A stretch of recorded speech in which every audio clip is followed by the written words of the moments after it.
ప్రశ్నించే గొంతుకలపైన కానీ విశ్లేషించే స్వరాలపైన కానీ వాళ్ళ ఎప్పటికప్పుడు వాళ్ళు స్పందించే తీరుపైన ఎందుకో ఆంధ్ర ప్రభుత్వం ఇప్పటికీ తెలంగాణలో ఉన్న మేధావులను మరి వీళ్ళందరినీ ఇయాటికి శత్రువులుగానే పరిగణిస్తుంది.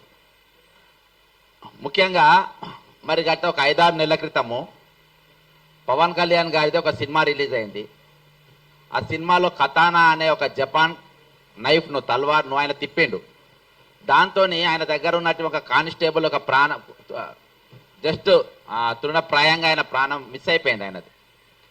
అది నేను వీడియో ఎవిడెన్స్తో సహా హ్యాబిట్స్ పోలీస్ స్టేషన్లో కంప్లైంట్ ఇచ్చిన. అంటే ఒక బాధ్యత గల ఆయన ఎవరో నార్మల్ గాడు ఎవరో చిల్లరగాడు కాదు కదా, ఒక ఉప ముఖ్యమంత్రి. మరి ఇంతకుముందు అంటే జనసేన కంటే ముందు ఆయన చెగువీరా ఫోటో పెట్టుకొని ఆయన టోపీ పెట్టుకున్నటువంటి వ్యక్తి.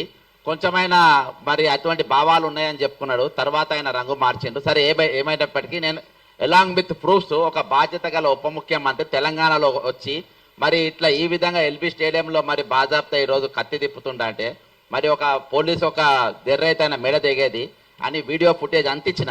కానీ మన తెలంగాణ పోలీసు చాలా గొప్పోళ్ళు. పక్క రాష్ట్రం ఉప ముఖ్యమంత్రి ఆయన మీదనే కేసు ఎందుకు పెట్టాలని చెప్పేసి కేసు రిజిస్టర్ చేయలేదు. నేను ఇప్పటికి చాలా సార్లు చేసిన. నేను ఎందుకు ఇచ్చిన కంప్లైంట్ అంటే ఒకటి నీ బాధ్యత ఏంది, నువ్వు చేయాల్సిన పనులేంది, నువ్వు ఏ విధంగా చేస్తున్నావు. తెలంగాణలో వచ్చి నా హైదరాబాద్కి వచ్చి నా స్టేడియంలో నువ్వు తల్వారు తిప్పే స్థాయికి నువ్వు ఎదిగినవా అని చెప్పేసి ఒక పౌరుషం తెలంగాణ పౌరుషం చూపించాలనే ఉద్దేశంతో నేను ఇచ్చిన. ఇక ప్రొఫెసర్ నాగేశ్వరరావు గారి విషయానికి వస్తే అంటే ఈరోజు వాళ్ళు ఏ విధంగానైనా నాకు ఇవాళకి ఒక అర్థం కాని ప్రశ్న ఏంటంటే ఇదే రౌండ్ టేబుల్లో ఎన్నోసార్లు ఇన్నయ్య గారు కూడా కూర్చుండ్రు. అసలు ఇప్పటిదాకా క్లారిటీ ఏంటంటే అసలు ఇన్నయ్య గారు ఎందుకు అరెస్ట్ అయ్యిందో ఆయన చాలా మంది చెప్పలేకపోతే నాకు కూడా క్లారిటీ లేదు. కాబట్టి ఎన్ఐఏ అనే ఒక పెద్ద సంస్థ ఇచ్చింది కాబట్టి ఎవరు మాట్లాడద్దని ఎవరు గొంతులు ఎత్తారు. కానీ ఆయన ఎందుకు ఎత్తుకపోయిందో తెలియదు. ఇవాళ వెంకట్ అని మన జర్నలిస్ట్ వెంకట్ ఇంటి పైన బాజాబ్తా విజయనగరంకి వెళ్ళి వచ్చిండ్రు పోలీసులు.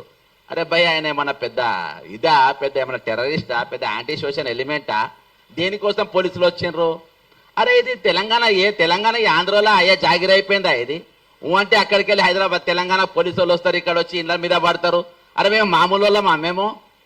మేము ప్రశ్నించే గొంతుకలం. మేము మన బండి సంజయ్ కేంద్ర మంత్రి కొడుకు ఒక ఇష్యూలో పాల్గొంటేనే ఇక్కడనే రౌండ్ టేబుల్ మీద పడ్డాం, అరెస్ట్ అయ్యేదాకా ఎంబడి పడ్డాం. లాస్ట్కు ఒక 267 మంది పోలీసులు ప్రశ్నించే గొంతుల పైన కేసులు పెట్టే కాడికి తీసుకొని వచ్చినాం. అరే అంత గట్టి స్వరాలు ఉన్నాయి ఇక్కడ. ఇలా అంటే పోలీసు వాళ్ళు ఎట్లా వస్తున్నారు అసలు ఆంధ్రాకి వెళ్ళి ఇక్కడికి పోలీసులు? జగన్ రెడ్డి గారు మీకు రెడ్డి గారికి నాయుడు గారికి ఏమైనా ఉన్నదా లింకు? మీరేమైనా కన్ను కొట్టి ఆయన ఇక్కడికి వచ్చి మీరు వేసుకపోండి అని చెప్పి ఇద్దరం కన్ను కొడుతుండ్రా? ఏమైనా ఇక్కడ మేజర్ ఇష్యూస్ ఏమైనా డైవర్ట్ చేసే ప్రయత్నాలు చేస్తుండ్రా? ఎందుకంటే ప్రొఫెసర్ నాగేశ్వరరావు గారు మన 2 రాష్ట్రాలనే కాక భారతదేశం అంతటా కూడా ఆయన పేరు ప్రఖ్యాతలు ఉన్నాయి. కాబట్టి 2 సబ్జెక్ట్ ఈరోజు ఫార్మర్స్ ఇష్యూ చాలా పెద్దగా నడుస్తూ ఉంది. దాదాపు 10 మంది ఫార్మర్స్ ఇప్పటి చచ్చిపోయినరు. పృథ్వీ గారు కానీ ఇక్కడ ఉన్నవారు చాలా మంది కల్లాల కాడికి కూడా పోయినరు.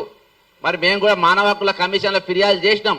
మరి ఇటువంటి సెన్సిటివ్ ఇష్యూస్ డైవర్ట్ కానీ అని చెప్పి ఇద్దరు కన్ను కొట్టుకొని ఇవన్నీ ఏమైనా కథలు పడుతున్నా అనే డౌట్ వస్తుంది. ఎందుకంటే ఈరోజు మరి ఎక్కడ చూసినా కానీ ఒక పెద్ద చర్చ ఈరోజు నాగేశ్వరరావు గారి వెళ్ళింది. ఏది ఏమైనప్పటికీ ఇవాటికి నేను అనుకుంటున్నా ఇది నాగేశ్వరరావు గారి మీద ఏదైతే మీరు కేసు పెట్టిందో ఇదే ఆఖరి కేసు కావాలి. మళ్ళీ ఇంకొక జర్నలిస్ట్ గారి పైన కానీ ఇంకో మేధావి మీద కానీ ఇంకో ప్రశ్నించే గొంతుకల మీద కానీ ఈరోజు ఇటువంటి కేసులు ఉండే ప్రయత్నాలు చేయొద్దు. ఈరోజు తెలంగాణ వనరులు ఇంకా దోపిడీ గురైతేనే ఉంది. ఇవాళ ఫ్యూచర్ సిటీ కాంట్రాక్ట్ ఎవరండి? ఎవరికి ఇచ్చిన ఫ్యూచర్ సిటీ కాంట్రాక్టు? సీఎం రమేష్కి ఇచ్చిండ్రు. ఎవరైనా సీఎం రమేష్ ఎక్కడికి వెళ్ళి వచ్చిండ్రు?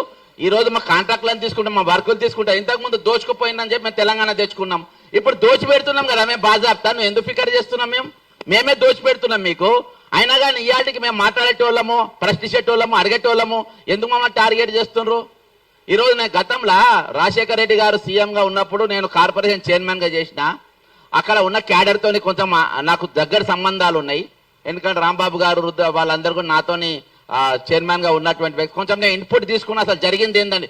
నాగేశ్వరరావు గారు ఏదైతే విశ్లేషణ చెప్పిండో అది కరెక్టా రాంగా అని చెప్పి 100% కరెక్ట్ అని చెప్పిన. మరి ఎఫ్ఐఆర్ చేస్తారా నా మీద? ఇది అభిప్రాయం చాలా మంది పెడుతున్నారు. మరి నాగేశ్వరరావు గారు చెప్తానే అంటేనే ఎందుకు పెట్టిండ్రు? ఎందుకంటే అది అయితే 2 రాష్ట్రాలలో కాదు దేశవ్యాప్తంగా పాపులర్ అవుతుందని. ఇదే నేను ఒకటే చెప్తున్నా, మీరు వెంటనే ఆ పెట్టిన కేసులు వాపసు తీసుకోవాలని చెప్తున్నా. ఇంకా ఈ చిల్లర కథలు ఏవైతే మీరు పెయిడ్ మీడియాతోని మరి నిత్యమైన పైన ఏవైతే పోస్టింగ్లు పెట్టిస్తుండ్రో, ట్విట్టర్లు పెట్టిస్తుండ్రో అవి మాకు కూడా వస్తే మేము కూడా పెట్టగలుగుతాం. అవన్నీ మానుకో.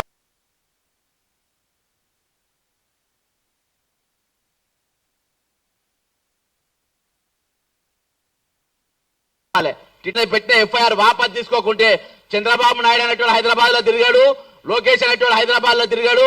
ఈడ పౌర సమాజం మొత్తం కళ్ళెత్తది. ఈడ మా తరపున మాట్లాడేటోళ్ళు మా దగ్గర ఉన్న గలాలను ఈ రోజు కాళ్ళెత్తి తొక్కుతామంటే ఈ రోజు ఇక్కడ ఊకునేటోళ్ళు లేవడం ఇస్తారు చంద్రబాబు నాయుడు. పవన్ కళ్యాణ్ గారు మీరేం చెప్పిండ్రు? మీరు రంగుల ఊసలు మార్చినట్టుగా మేము ఊసలు మార్చాం. ఇక్కడ మేము బరాబర్ నిలబడతాం, కళాయించి నిలబడతాం, మొగోళ్ళు నిలబెడతాం, మొనగాళ్ళ లెక్క నిలబడతాం. నీళ్ళక చెక్కగా లెక్క నిలబడడు. ఈ రోజు నాగేశ్వరరావు గారి మీద తుపాకీ పెట్టి మా మీద కాల్చే ప్రయత్నం చేస్తున్నా కావచ్చు. ఈ రోజు మీ పోలీసులు ఇక్కడ హైదరాబాద్ ఏ విధంగా తిరుగుతారు బాస్? తెలంగాణకు పోలీసులు ఏ విధంగా వస్తారు? అరెస్టు వారెంట్లు పట్టుకొని ఏ విధంగా వస్తారు? మేము చేతగాని వాళ్ళమా? చేతు గాజులు వేసుకున్నామా? మిస్టర్ రేవంత్ రెడ్డి దగ్గర హోంశాఖ మంత్రి ఉన్నది, ఏ విధంగా నువ్వు అనుమతిస్తున్నావు? ఈ కాంచెలు వారెన్లతో ఆంధ్రకేరళ పోలీసులు వస్తే అరెస్ట్ చేసి ఓపెనేసి పడేయాలి, వాళ్ళని జైల్లో పెట్టాలి. ఎట్లెట్లు వస్తే తమాషా చేస్తుండ్రా ఇక్కడ? తమాషా చేస్తుండ్రా ఇక్కడ? ఇదే ఆఖరి ఎఫ్ఐఆర్ కావాలి, ఇదే లాస్ట్ ఎఫ్ఐఆర్ కావాలి.